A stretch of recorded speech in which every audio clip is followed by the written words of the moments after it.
پاک صلی اللہ علیہ وسلم کی حدیث مبارکہ ہے کہ جو شخص خالص نیت سے بغیر ریا یعنی دکھاوا، بغیر ریا کے اور بلا خواہش شہرت کے، یعنی یہ نہ چاہے کہ لوگ میرے بارے میں کہیں کہ بڑا نیک آدمی ہے، اعتکاف کر رہا ہے اور نمازیں پڑھتا ہے بڑی بڑی، یہ شہرت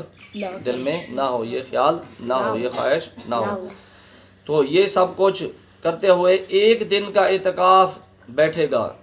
تو اس کو 1000 راتوں کی شب بیداری کا ثواب ملے گا. یعنی ایسا ہے جیسے وہ 1000 رات عبادت کرتا رہا ہے، کھڑا ہو کے 1000 رات، پوری 1000 راتیں کھڑے ہو کے عبادت کرتا رہا، اس کو 1000 راتوں کی شب بیداری کا ثواب ملے گا. اور اس کے اور دوزخ کے درمیان کا فاصلہ 500 برس کی راہ ہوگا. یعنی جتنا 500 برس، 500 سال سفر کرنے میں جتنا ٹائم لگتا ہے اور جتنا فاصلہ طے ہوتا ہے، 500 سال سفر کرنے سے جتنا فاصلہ طے ہوتا ہے، جتنا میل سفر ہوتا ہے،